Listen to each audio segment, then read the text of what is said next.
The Vygotsky perspective, Vygotsky looks at children as instinctively reactive. They look at what's around them and they're slaves to their environment. They go to the thing that is the brightest, the newest, the shiniest, the most interesting. They might have an idea of what they want, but they can't stick with that idea. They go to what attracts their attention the most. And so what he believes is that through some instruction, it can be formal and informal, we can change that so that students are intentional about what they do and that they can become masters of their own behavior. And they can decide what they're going to pay attention to, what they're going to focus on, what they're going to use. And so he also believes that children's self-regulatory abilities relate in social contexts. And so like when Pat was talking earlier about how we together have been exploring Chile and figuring things out in systems and language, that socially children learn the best. And to develop your self-regulation, you do that with your social interactions first, and then it becomes internalized later as you mature and get older. But if as a child, if you're learning and doing everything individually on your own, it's very hard to develop that self-regulation. So we do a lot of this through play, which I'm going to talk a little bit more about in a minute. So in the Vygotsky approach, there are 3 types of regulation that children have to practice in order to become self-regulated. The first one is being regulated by another person. It's important to learn how to be in a classroom and have someone tell you what to do and learn how to follow directions and follow rules and listen to other people's ideas. And so having someone regulate you can happen from a peer, happen from another child, an adult, an aunt, an uncle, a teacher, any other person. When they tell you what to do, they are regulating you. So think about at home, you probably tell your mom or your child or your husband or your wife what to do every once in a while, maybe. And so you are regulating them and giving them suggestions of what you want to happen. And so that's important, and that's something that children have to practice. Teacher regulation in the classroom is critical for a classroom to run smoothly. But teacher regulation is not the same as self-regulation. And so I learned this a lot when I was a teacher, and I figured this out later, that when I taught in the classroom, I had a great classroom, kids were happy, well-behaved, followed directions, they learned, they made progress, we had a wonderful year. I wrote long reports at the end of the year, sent them on to their next grade teachers, and every year some of the teachers the next year would call me and say, "You said this child could do all of these things, but that is not who walked in the door to my classroom. So what happened over the summer?" And now I understand that they did it for me in my classroom situation because they were teacher regulated for me and did it for me, but weren't self-regulated and hadn't into another situation or another setting. Another form of self-regulation that they need to practice is regulating other people. Kids need to have practice telling other people what to do. Before they can take a rule and apply it to themselves, often they have to try telling somebody else the rule or see if they know the rule. So in the United States, we call these tattletales. They're always telling us everything that's happening in the classroom and who broke the rules or who is following the rules. And so this is an important step to self-regulation. And often that's the child who goes running across the classroom and you ask them, "What's the rule?" And they look at you and say, "We walk." And yet they ran across the classroom. They know the rules and they can tell you who broke them, but they can't apply them to themselves yet. And then the third is practicing self-regulation. And practicing true self-regulation is applying those rules and practicing them voluntarily. And that's a hard thing to set up in a classroom because often you're there and they know you're watching and they do the directions and follow the rules and do things because they know you're watching.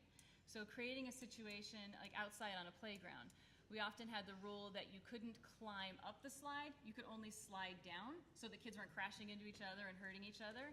And so if I was standing there and I'm watching the slide, they look at me, then they walk and go up the right way and come down the right way. But if I was busy with some other kids or playing a game or there was another situation, if a child knows I'm not watching them and they walk to that slide and that impulse is they want to run up that slide, but they don't, that's practicing self-regulation. They voluntarily chose to do what they were supposed to do up the ladder, down the slide. I often think about this when I'm driving late at night and I come to an intersection and there are no other cars around and the light is red and I know I could go through it and not be in an accident, and there's nobody to catch me, no police officers, and so I'm tempted to just go through that red light, but practicing self-regulation and voluntarily sitting there and waiting till the light turns green, and then I go. So the unique context that allows us to help children engage in those three types of regulation is mature make-believe play. And there's a lot of different ways to look at play, and we look at it in a specific way. So Vygotsky had a specific definition of play. He said that play needed to include an imaginary situation. So when Pat talked about the little girl who was in a beauty salon, she was pretending that they had different roles and different jobs at the beauty salon. They took on different roles, they acted out those roles, and they followed a set rules that were determined by that role. So if I was pretending to be the doctor and she was pretending to be the patient, but I really wanted to put a Band-Aid on, if I stay in the role of doctor, I know I can't take that Band-Aid and put it on. I'm supposed to put it on the patient. And my role has a rule, and I have to follow that. And children are much more willing to practice following those rules and not doing their impulse when they're playing with their peers and playing these imaginary situations rather than just practicing rules in the classroom, write your name on the paper, put your things in your backpack. In play, they will practice and do those things more than they would in just a learning situation. And so Vygotsky had a quote, "In play, the child is always behaving beyond his age, above his usual everyday behavior. In play, he is, as it were, a head above himself." So we think about a 3-year-old who might see a toy that's a stethoscope, and they put it on and they might listen to their heart, and that's kind of the limit of their play abilities. But if they're playing with peers and I have a patient, I might then listen to her heart and take her temperature and write a prescription for her and put a Band-Aid on, and my scenario just lasted longer, my language was more involved, my play was more in depth, we had more interaction together, and so playing with other kids in a social situation almost puts me at a higher developmental level. I practice at a higher level than I'm really at independently. So mature make-believe play is what we go for in our classrooms.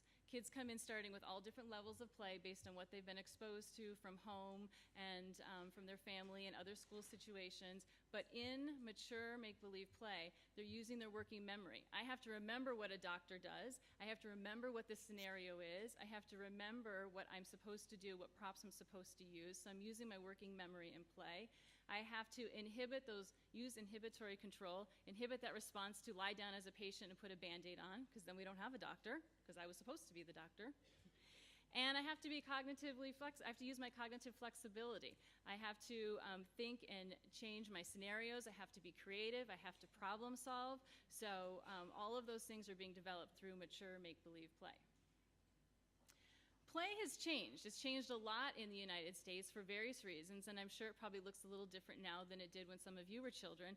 I know that when I was a child, we'd come home from school, my mom would say, "Go play outside," close the front door, and say, "Come home when the street lights come on." And she had no idea who I was playing with. She didn't know where I went. She didn't know what I was doing. And I had a great time playing with the neighborhood kids. Some days we were blocks away on bikes. Some days we were just in somebody's backyard next door. But we just played. I played with all different ages. We just figured out what to do, figured out scenarios. And now in the United States, kids aren't playing that way anymore. And it's for, a variety of reasons. One of them, safety concerns. We don't just send our kids out anymore without somebody supervising them at all times and watching them just for safety reasons. Technology has really impacted play. A lot of times now kids are using TV, sit in front of the TV for hours, or computers or electronic games, or even toys now talk for them. Whereas before they just had a block or a doll, now that doll cries, that doll says, "I'm hungry," that doll tells them when they need a diaper change, and so the toys themselves have changed in society. So children don't have to be as creative or remember what to do next. Sometimes children now are in classes or little clubs, so they're with children that are all the same age. All the 4-year-olds are together in a soccer club, and all the 3-year-olds are together in a soccer club, or the parent chooses who that child's going to play with, and it's only 2 or 3 kids, and so they don't have to negotiate, how do I play with somebody that I don't really like, or somebody that I do get along with, and negotiate those situations. And so the situation for play has changed. So there was a study done to show this, that, sorry, we're having problems with our little remote. I'm going to borrow this for a second. I know. So in 1948, the study was done, and they asked 3-year-olds to stand still. So if you follow okay, where's my little, here. If you follow the black line, if down at the 3-year-old, they were told stand still, and they could only stand still for a couple minutes. And then when they were 5, they were asked to stand still, and they could stand still for a couple more minutes. But then when they were 7, and they were told stand still, they could stand still for a long time. Then another group of children were told at 3 years old, stand still and pretend you're a soldier. So now, pretending to be a soldier, they could stand still a little bit longer than the child that wasn't given a role. At the age of 5, when they were told, stand still and pretend you're a soldier, they could stand still much longer. That just having a role and an imaginary context for why I was standing still made a big difference. And then at the age of 7, when children were asked to stand still, they could still stand still as a soldier for a long time. And then when you ask children to stand still as a soldier with their soldiers and pretend you're guarding a door, they could stand still a little bit longer. At age 5, they could stand still even longer, and at age 7, could stand still for a long time. So this tells us that at age 3, no kid can stand still. And at age 7, kids can stand still.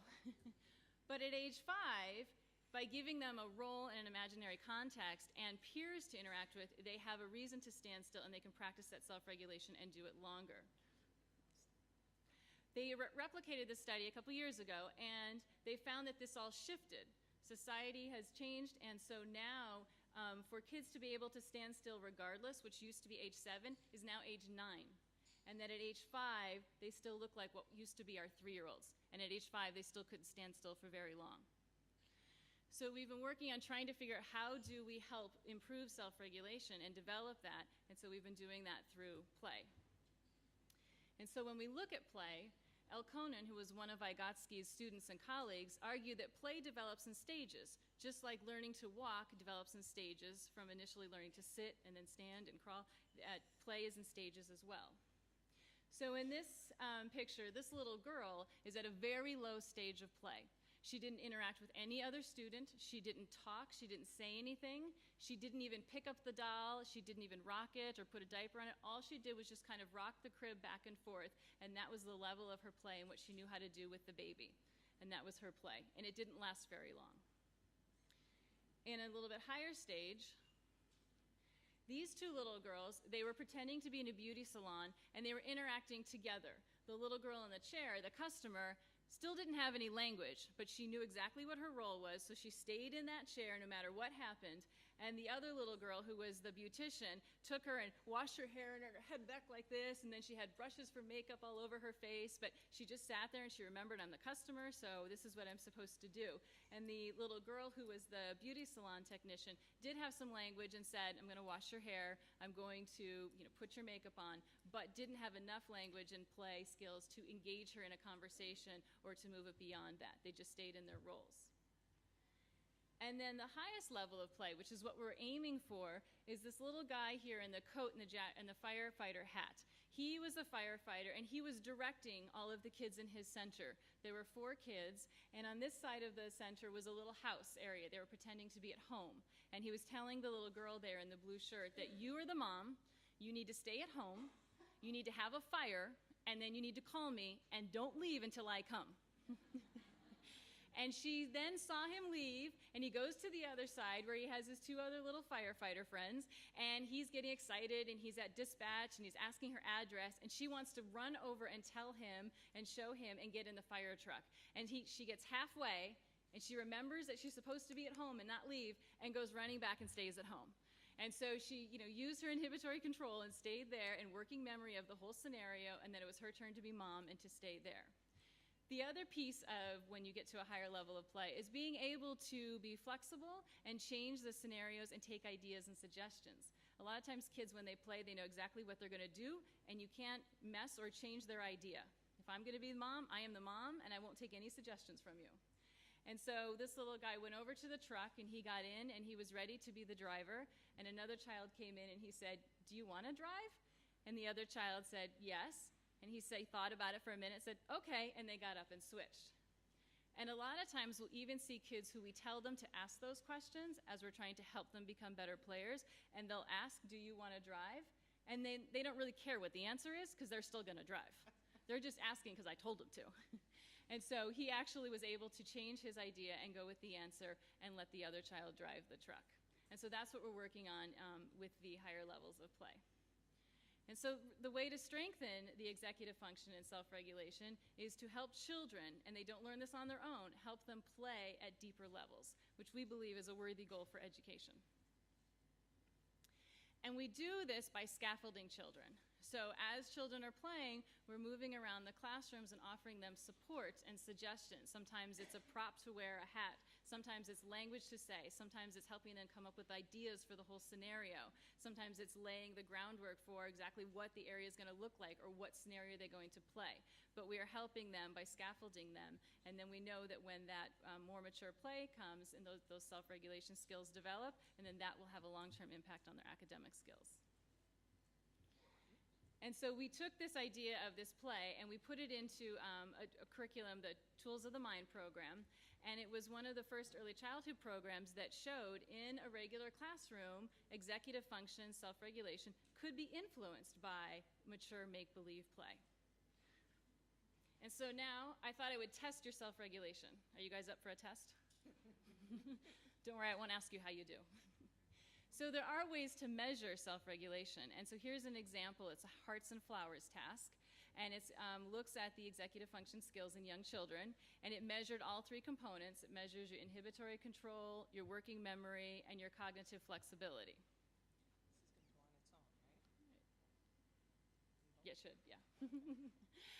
So Adele Diamond had worked with the Tools of the Mind program and had done this study with us on some of our students. And so this is what it looked like.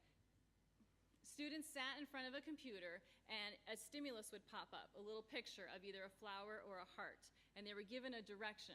And there are two little buttons on the bottom, and based on whichever picture popped up, they were supposed to hit a specific button.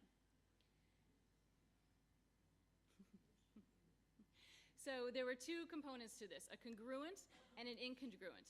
So the congruent is when the heart pops up on the screen, you push the button on the same side as the heart. So if the heart comes up on the left, you push the button on the left. If the heart comes up on the right, you push the button on the right. In the incongruent, the children had to push the button on the opposite side. So if a flower came up on the left, now they had to push the button on the right, the opposite side. And when the flower came up on the right, now they're pushing the button on the left, the opposite side. Okay? So in their mind, they're holding two higher order rules in their mind. The hearts are on the same side, the flowers are on the opposite side. And on the incongruent trial, where it was the opposite, they had to inhibit that prepotent tendency to automatically hit the same side. Okay? So are you ready to try it?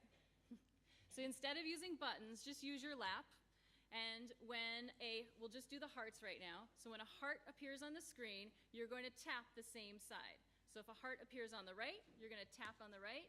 And if a heart appears on the left, you're going to tap on the left. Okay? Everybody ready? All right, here we go.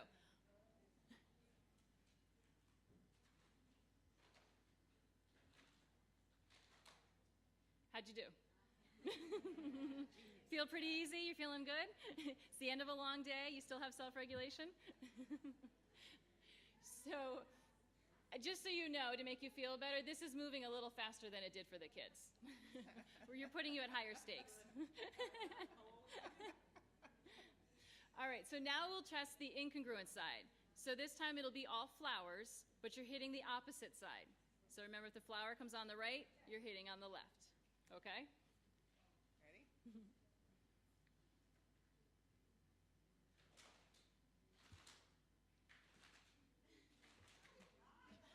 How was that? A little bit harder for some of you? All right, well, now it's going to get harder. Now we're going to mix the two together. Sometimes a heart will come up, and sometimes a flower will come up. No pressure. 3- and 4-year-olds did this, and we're successful. Okay, ready?